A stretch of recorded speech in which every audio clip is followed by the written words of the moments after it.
Et regardez, il y a des citoyens du monde là. Les citoyens du monde en pleine action. Brrr, brrr. T'as fait ton vaccin? Brrr, brrr. Oui, l'Ukraine. Brrr, brrr. Brrr. Le vaccin et le masque te protègent des formes graves. Brrr. Le masque te protège des formes graves de guerre en Ukraine. Brrr, brrr. Oh, les beaux citoyens du monde. Regardez comme ils ont l'air inclusifs. Regardez comme ils ont l'air ouverts et enrichis. Oh, les beaux citoyens du monde. Oh là là. Bonjour, citoyens du monde. Tu viens m'expliquer la guerre en Ukraine que tu as découvert il y a 2 semaines sur BFM TV? C'est bien. Tu expliques drôlement bien. Bonne journée, citoyens du monde. Ah, je me demandais, là ça pourrait être un exercice intéressant à faire. On a eu un grand événement majeur de l'histoire de l'humanité il y a 2 ans avec le coronavirus. Là, on a la guerre en Ukraine qui est la mère de toutes les guerres. Bon, c'est les événements du moment et tout le monde est dessus. Mais moi, je vous propose d'être encore plus en avance sur notre temps. Il faut qu'on essaie de déterminer quelle sera la prochaine grande page de l'histoire qui va s'écrire en direct. Je sais pas, ça pourrait être quoi? La crise économique, la grande crise économique. Je vais commencer à parler de ça. Vous vous rendez compte, la crise économique de 2023 avec ses retombées pour notre quotidien? Il faut que le gouvernement nous protège en dématérialisant l'argent liquide, parce que l'argent liquide fait le jeu des mafias. Vous êtes d'accord, les citoyens du monde? Bon, ils disent pas non, donc ça doit être bon. Voilà.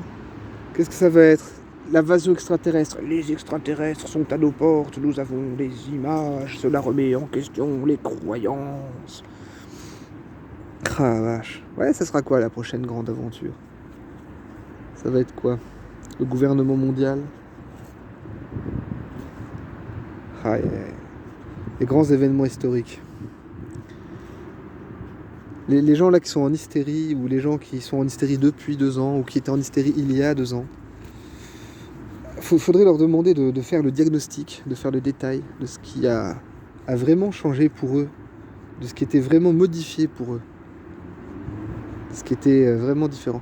Ah ouais, mais toi t'es un cynique, tu ne te sens pas concerné par les malheurs des autres, honte à toi, tu devrais te sentir concerné. Je me sens concerné, oh là, oui, oui, je suis capable de reconnaître une atrocité pour ce qu'elle est, un malheur pour ce qu'il est, une catastrophe pour ce qu'elle est. Mais je suis aussi capable de reconnaître des choses qui vont m'impacter moi-même, mes proches et mon contexte de vie, ou pas. Je suis aussi capable de considérer qu'il y a des événements qui peuvent être extrêmement tragiques en apparence et qui, pendant qu'ils durent et un petit peu après, ont un impact fort, mais qui, une fois qu'on a laissé passer un certain temps, s'avèrent finalement pas avoir été aussi significatifs dans la durée. Et ça, les gens ont énormément de mal à faire la distinction avec ce genre de choses. Il y a aussi des événements qui parfois n'ont pas l'air ni violents, ni majeurs, ni puissants, ni forts, ni traumatisants, ni choquants, qui ont un impact durable extraordinaire. La mise au point des téléphones portables à écran tactile, là, les smartphones, ce qu'on appelle les smartphones, par anglicisme, qui sont en fin de compte des micro-ordinateurs à interface tactile reliés à des appareils de saisie audio, vidéo, avec des connexions téléphoniques et internet. Extraordinaire comme machine. Ça, c'est extrêmement significatif. Peut-être plus que...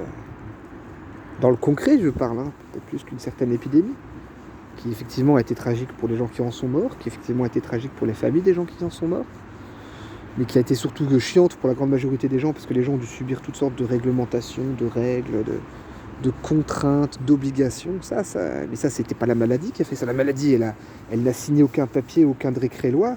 Par contre, vous voyez, vous les citoyens du monde, qu'est-ce qu'elle vous a fait, la maladie? Pas grand-chose. Par contre, petits citoyens du monde, la méchante maladie, elle a aidé tes stupides gouvernants mal intentionnés à t'emmerder. Textuellement, je vous rappelle, le président français l'a dit, il est là pour emmerder les gens. Enfin bref. Alors ça sera quoi, à votre avis, la prochaine grande crise? On lance les paris. La crise économique, j'y crois pas trop. Moi, depuis que je suis enfant, on nous dit attention, la crise économique qui détruira l'économie mondiale arrive, elle est proche. Bon, ça fait presque 40 ans et elle est toujours pas là. Bon, c'est sûr qu'il y a eu des crises pas très drôles. La crise de 2008 n'était pas spécialement fun, mais bon. Voilà, écoutez, dites-moi ce que vous en pensez. Allez, à bientôt.